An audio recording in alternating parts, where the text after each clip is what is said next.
네, 매주 월요일에만 만나볼 수 있는 증시 저격 시간입니다. 이 시간에는 국내외 이슈 진단을 통해서 시장 흐름을 진단해드리고요. 뿐만 아니라 투자자분들의 멘탈까지 꽉 잡아드리도록 할게요. 도움 말씀에 트리플 인베스트 김우식 대표 나오셨습니다. 어서 오시죠.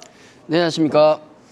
예, 먼저 지난주 국내외 시장 어땠는지 한번 특징적인 부분만 짚어볼까요? 예, 지난주 가장 중요한 건 경제 지표 중에서 미국의 CPI 발표가 있었잖아요. 그래서 이제 물가에 대해서 고점이다 아니다는 얘기 좀 나왔습니다. 약간의 어떤 긍정적인 느낌이 있었는데 약발은 별로 없었다. 아쉽게도. 왜냐하면 지금 글로벌 각국의 중앙은행 금리 인상 기조가 계속 이어지고 있지 않습니까? OECD 국가들이 지난 연도부터 계속 인상을 해왔었는데 이 부분이 계속 리스크로 작용하면서 또 성장주들이 지난주에 좀 힘들었다. 거기다가 러시아 침공 관련된 상황은 변함이 없잖아요. 예. 이 부분들. 이게 계속 악재로 작용하면서 시장에 부담을 줬었다.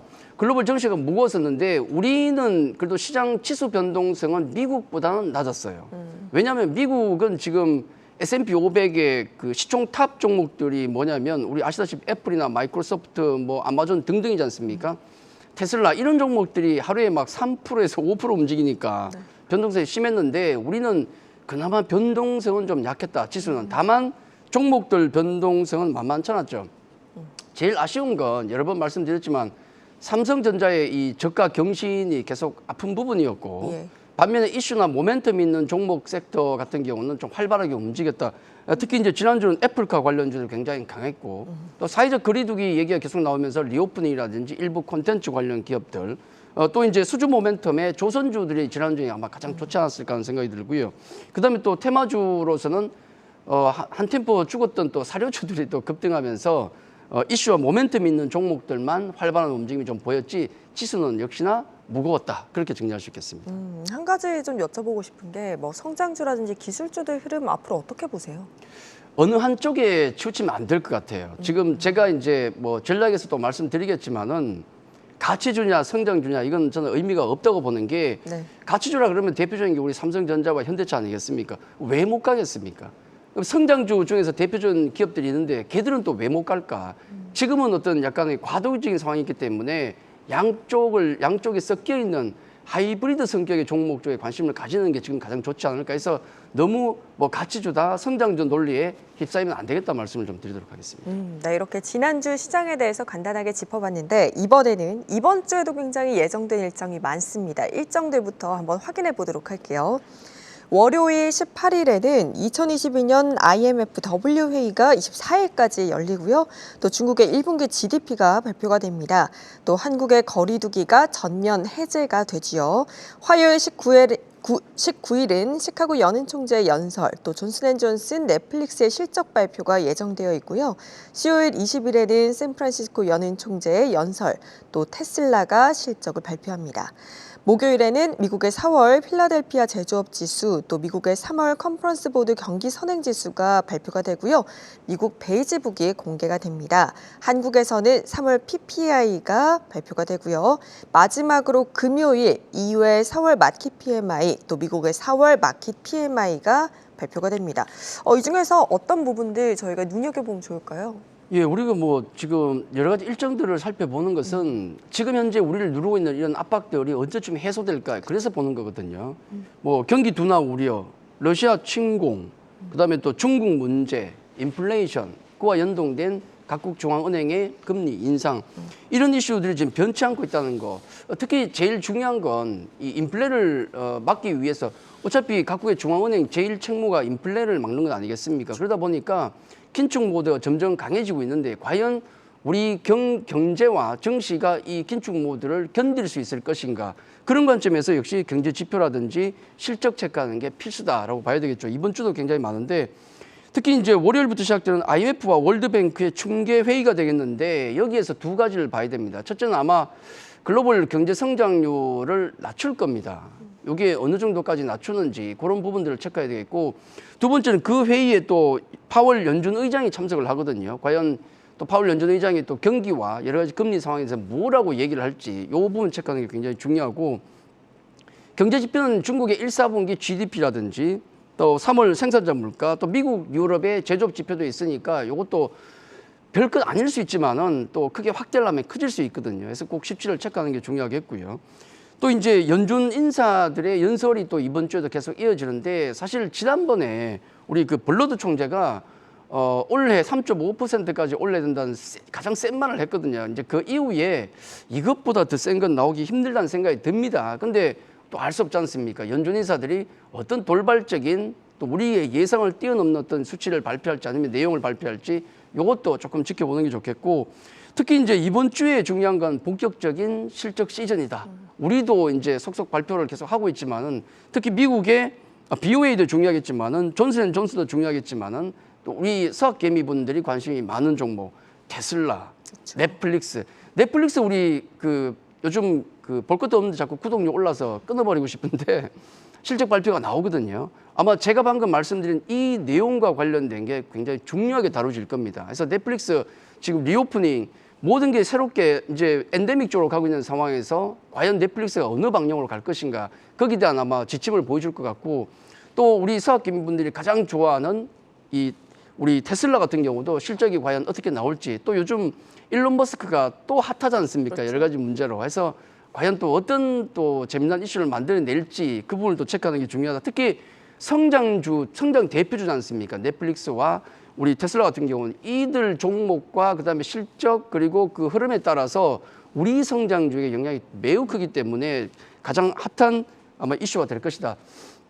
그리고 국내로 들어온다 그러면은 이제 오늘부터 드디어 이제 사회적 거리두기가 완전히 폐지가 됩니다. 마스크를 제외하고는 다 폐지가 되는데 아마 이 부분 그리고 화이자가 이제 모든 그 변이에 대처할 수 있는 그 약을 올해 내로 만들어낸다는 얘기가 있습니다. 관련해서 중국을 제외하고는 이제 모두 해제가 되는 어떤 분위기이기 때문에 이 부분도 우리가 분위기를 체크하는 게 이번 주에 필요하지 않을까 그렇게 말씀을 드리겠습니다. 네, 이번 주에는 이제 각종 경기 지표 또 발표되는 1분기 기업들의 실적들 주시해 보셔야겠는데요.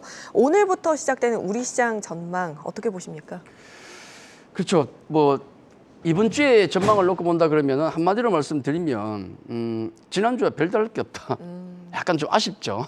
지난주에 별다를 게 없다. 왜냐하면 앞서도 말씀드렸지만은 뭐 우리 경기 둔화와 함께 중국, 러시아 이슈 그리고 코로나는 좀 나아지고 있습니다. 이 부분 나아지는데 나머지는 지금 바뀐 게 없는 게 가장 큰 문제가 되겠고요. 사실 우리가 지금 투자하고 있는 이 환경을 우리가 그거로 생각을 해보면은 역대급 투자 환경에서 우리가 투자를 하고 있다. 조금 심하게 말씀드리면 미친 짓이 아닌가 하는 생각이 들 정도로 환경이 굉장히 안 좋아요. 우리가 한 번도 겪어본 적이 없는 지금 코로나 시대 아니겠습니까? 거기다가 야, 2차 대전 이후에 이런 전면전이 벌어진다는 건 상상을 못했죠. 이것도. 또 거기다 지금 중국의 어떤 문제라든지 또 40년 만에 물가 고공행진 그에 따른 각국 중앙은행의 공격적인 긴축 정책. 우리는 아마 앞으로 투자를 하면서 이 정도 급의 정시 환경을 만나기 힘들 겁니다. 그런 환경 속에서 우리가 적응을 해나가고 있는데 그나마 뭐 어쨌든 다행인 것은 이거에도 우리가 적응을 해나가고 있다는 게 중요하겠고 또 수급적인 관점에서 놓고 본다 그러면은 사고 있는 사람이 없어요. 우리 증시에. 개인 투자자들 고객예탁금이 지금 감소를 하고 있거든요. 2020년간 분명히 다른 상황이고 또 매크로 환경이라든지 환율 때문에 외국인도 우리나라에서 지금 계속 매도입니다. 역대급 매도라고 보시면 돼요. 왜냐하면 지분율 자체가 제일 낮은 부분을 가기 때문에 그리고 국내 기관들은 우리 증시에 아무 관심이 없지 않습니까 지금 그런 부분들이 놓고 본다 그러면 이번 주에도 아마 답답한 국면은 조금 이어지지 않을까 실적 시즌이기 때문에 일희일비하는 답답한 증시 국면이다 그렇게 말씀을 드리겠습니다. 네, 지난주와 별 다른 게 없다, 답답하다라고 해주셨는데 그래도 또 저희 투자 전략 세워봐야죠. 예, 그래도 수익은 낼 수 있으니까. 네. 그럼요. 아무리 약세장이라도 어딘가는 강하다는 게 중요하거든요. 우리 증시 분명히 강한 곳이 있어요. 중요한 건 몇 가지만 좀 전략으로 체크해 드리겠는데, 첫째는 그 증시에 대한 예단을 자제하자. 자, 4월에 올 것이다, 5월에 올 것이다. 예상은 해도 돼요. 예상과 시나리오는 우리가 짜도 되는데, 이렇게 될 거야라고 우리가 그렇게 좀 예단이 빨라져 버리면은 잘못하면 큰 오류가 나올 수 있기 때문에 뭐냐면 옛말에 그런 게 있지 않습니까? 우생 마사라고 말은 죽고 소는 산다는 얘기인데 시장이 흘러가는 방향과 역행해서 가는 말 같은 경우는 죽지만은 물길을 따라 같이 흘러가는 소 같은 건 산다는 얘기가 있습니다. 그래서 추세를 쫓는 게 중요하다. 예단은 자제하다는 말씀을 드리고 그리고 변동성이 크기 때문에 두 번째는 종목에 대한 깊이 있는 공부가 중요하다. 당연한 얘기지만 특히 그렇습니다. 왜냐하면 시장과 종목의 어떤 변수 때문에 종목의 변동성이 굉장히 커지고 있기 때문에 과연 이게 시장 때문일까 아니면 내 종목의 문제일까를 반드시 구분해야 되기 때문에 그렇고 특히나 실적 시즌이기 때문에 최소한 내 종목의 실적 컨센서스 정도는 지금 파악하고 가야 된다. 이 부분이 굉장히 중요하고요. 그리고 앞서 우리 질문도 하나 주셨지만은 뭐 가치주다, 성장주다 얘기가 또 많을 수도 있는데 지금은 하이브리드 종목으로 네. 실적도 있어야 되고 그리고 성장도 있어야 된다. 왜 이 종목이 못 간지를 체크해 보면 뭔가 부족하거든요. 그래서 그 양쪽을 충족해 주시는 종목이 분명히 있습니다. 그러니까 실적도 괜찮아야 되고 성장성도 가지고 있는 그런 종목군으로 찾아가야 된다. 물론 이제 우리 2,000개 종목 중에서 그런 종목이 몇 개 없습니다. 솔직히 많지는 않아요. 그래서 난이도가 높을 수밖에 없는데 그래도 그쪽을 쫓아야 어려운 장에도 수익을 낼 수 있다. 그렇게 전략을 말씀드리겠습니다. 네, 그럼 이번에는 이번 주에 눈여겨봐야 할 관심주들 살펴볼 텐데 중기 포트폴리오에서 어떤 부분이 변화되었을까 한번 확인해 보도록 할게요. 일단 지금 보니까 카카오게임즈가 포트폴리오에서 제외가 됐고 낙폭과대주에 한미약품이 들어왔어요. 좀 설명 네. 부탁드릴게요. 카카오게임즈는 사실 제가 우리 일주일이면은 사실은 뭐 강산이 필요한다 저는 그런 그렇죠. 말씀 드리잖아요. 그래서 지난주 초에 뭔가 있었는데 뭐 제가 그런 안내 말씀을 드렸습니다. 만약에 일주일 동안에 중간에 어떤 변화가 온다 그러면은 제가 유튜브 방송을 통해서 말씀드린다 그랬는데 주초에 제가 뺐어요 유튜브에서. 요거는 참고를 좀 하셔야 되는데 왜냐하면 카카오게임즈가 또 영린을 건드렸다. 저는 그렇게 생각해요. 이게 지금 시장에서 제일 투자자들이 싫어하는 게 뭡니까? 물적 분할, 자회사 상장, 이거 경기 일으키지 않습니까? 이런 분위기에서 또 건드리니까 지금 나온 기사에 따르면은 이게 확정인지 모르겠지만은 기사를 보면 카카오게임즈의 자회사 라이온하트의 상장을 추진한다는 얘기가 있었거든요. 그 회사는 뭐냐면 지금 카카오게임즈의 매출의 상당 부분을 차지해요. 아마 투자자분들께서는 그 라이온 게임즈의 오딘이라는 게임이 성공을 했기 때문에 그리고 거기에 대한 지분 투자가 더 단행됐기 때문에 카카오 게임즈를 산 분들이 꽤 많아요. 당연히. 근데 그걸 갑자기 떼서 상장을 한다고 합니다. 물론 회사에서는 이건 물적 분할은 아니라고 얘기하는데 물적 분할과 다름없는 거예요. 한번 기억을 더듬어 보십시오. 올해 초에 우리 LG에너지 솔루션 때문에 얼마나 우리가 고생을 했습니까? 그렇죠? 인수위 같은 경우도 이런 거 자제한다고 분명히 얘기를 했고 그리고 카카오 의장이 이런 여러 가지 거버넌스 문제로 카카오 의장이 사과한 게 지금 얼마 됐습니까? 시간이 도대체. 근데 지금 상황을 보면 상황을 놓고 본다 그러면은 그 사과했던 전과 후가 달라진 게 뭐가 있냐는 거예요. 카카오 게임즈 뭐 결정된 건 없겠지만은 지금 기사에 나온 이런 상황이라 그러면은 물적 분할은 아니라고 하지만은 여전히 주주들을 헤아리는 마음은 없다. 이거는 뭐 의장의 사과 전과 후가 똑같다. 뭐 좀 심하게 말씀드리면 카카오는 정신 못 차린 것 같다 아직도 그런 생각이 듭니다. 제가 우리 여기 중기 포트폴리오라는 어떤 냉장고 안에 썩은 재료가 있으면 전 빼겠다 그랬어요 분명히 말씀드렸지 않습니까?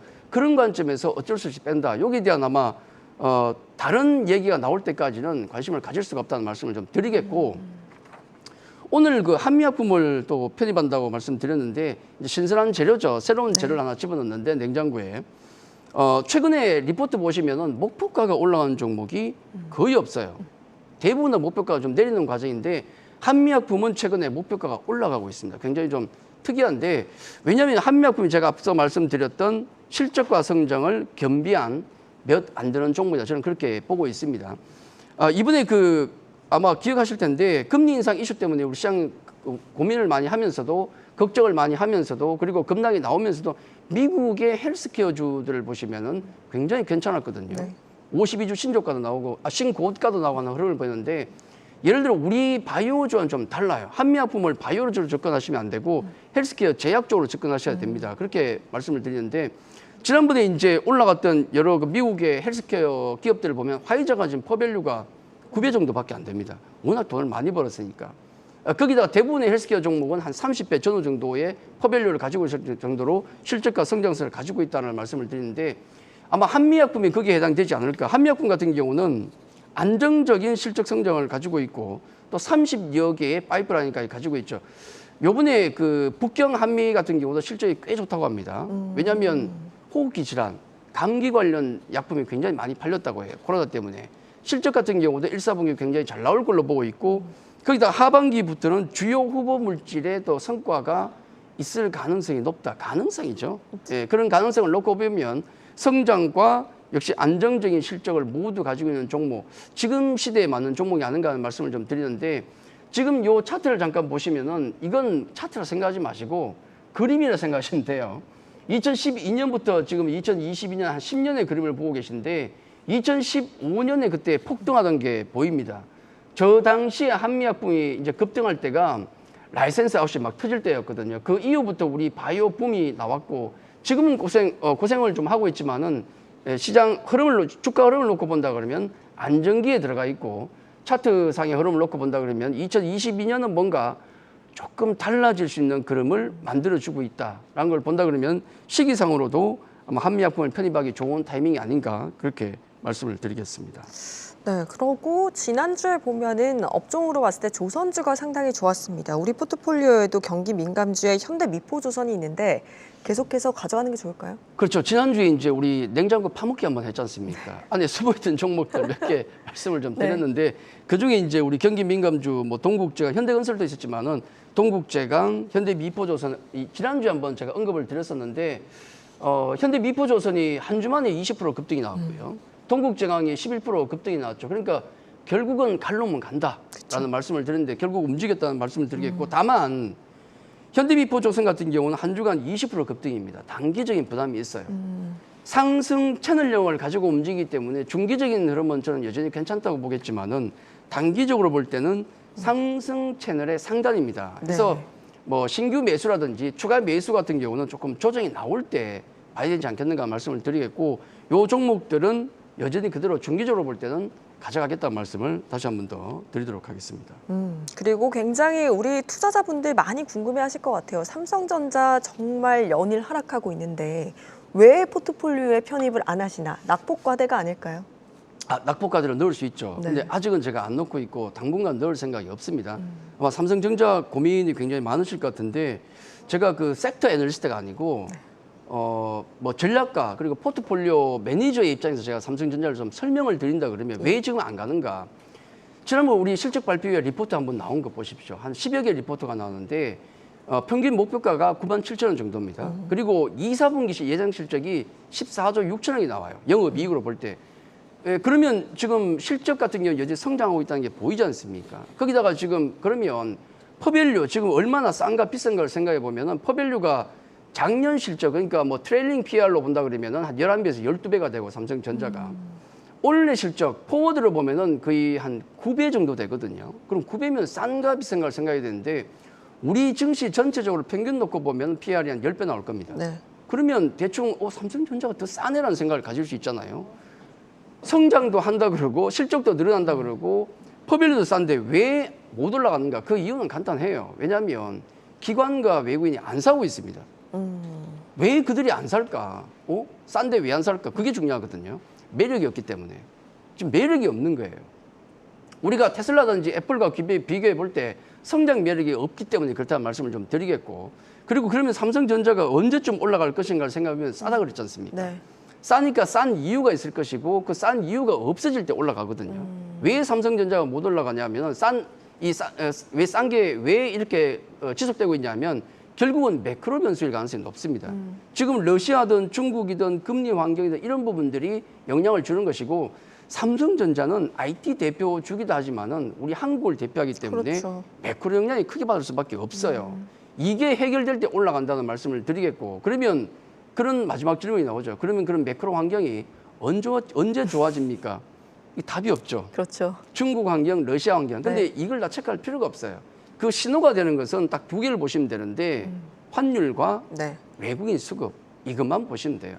거기가 만약에 변화가 온다 그러면은 뭔가 분명히 매크로 환경이 변화하고 있다는 것이고 그때 매수 타이밍을 잡는 게 좋다. 그러니까 저도 지금 싸기 때문에 관심이 있습니다. 근데 우리 길거리 지나갈 때 평소에 수박이 10,000원 하던 게 9,000원으로 떨어졌다고 해서 꼭 사야 됩니까? 그건 아니죠. 그건 아니잖아요. 네. 만약에 수박 가격이 10,000원 하다가 5,000원을 떨어지면 사겠지. 일단 너무 싸니까. 근데 지금의 삼성전자는 애매하다는 거예요. 그렇기 때문에 매크로 제 입장에서 본다 그러면은 매크로 입장에서 매크로의 어떤 환경이 변할 때 그때 조금 비싸게 사겠다는 얘기입니다. 근데 지금 가지고 계신 분들 입장에서는 딴 게 굳이 살 게 없다 그러면은 그대로 가져가시면 돼요. 싸기 때문에. 그리고 또 다른 종목에 관심 가질 분은 가지시고 적당히 비중만 조절한다 그러면은 삼성전자 크게 문제될 건 없다. 다만 타이밍으로 볼 때 전 아직 포트에 편입할 생각은 아직은 없다 정도만 말씀을 드리겠습니다. 네, 정말 장기적으로 바라봐야 할 것 같고요. 마지막으로 지금 오늘부터 우리나라가 코로나 거리두기가 전면 해제가 됩니다. 관련해서 이제 리오프닝 관련주라든지 이 부분을 계속 가져가야 할지 어떻게 생각하시나요? 예, 우리 리오프닝 관련주들은 뭐 사상 최고치를 기록하고 굉장히 좋았습니다. 그쵸. 지금도 퍼포먼스가 아주 화려한 모습을 보여주는데 지난주에도 보시면은 쇼박스라든지 우리 종목 J 콘텐츠 같은 게 또 5% 급등 나왔지 않습니까? 네. 이런 상승했던 이유가 사실 거기에 있는 거죠. 오늘 어떤 이벤트에 대한 기대감이 단기로 반영됐고 J 콘텐츠 같은 경우는 지금 메가박스를 가지고 있으니까 극장 가서 이제 20 며칠부터인가요? 그때 이제 팝콘도 먹을 수 있다니까 네. 관련주들도 신나게 움직였지 않습니까?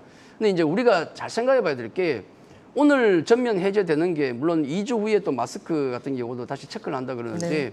오늘부터 전면 해제가 되는데 이게 상당 기간 이 관련주들이 반영이 돼 왔잖아요, 주가에. 여러 종목들이 반영되었기 때문에 이것 때문에 오늘 뭐 화려하게 움직일 것이다. 저는 그렇게 보지는 않습니다. 다만 이런 여러 가지 상황들이 이 리오프닝 관련주에게 중장기적으로 분명히 호재로 실적으로 숫자로 호재로 작용하기 때문에 제가 보기엔 단기적인 관점보다는 아까 우리 포트폴리오 4종목도 그렇고 여러 가지 리오프닝 관련주들은 중장기적인 관점에서 최소 올 상반기 정도까지는 꾸준하게 관심을 가지시면은 다른 섹터 종목보다는 분명히 퍼포먼스가 좋을 것이다 정도 관점으로 보시는 게 좋을 것 같습니다. 네, 오늘 이렇게 앞으로의 증시 전망 또 관심 종목들 중기 포트폴리오까지 체크해봤습니다. 트리플 인베스트 김우식 대표와 함께했습니다. 고맙습니다.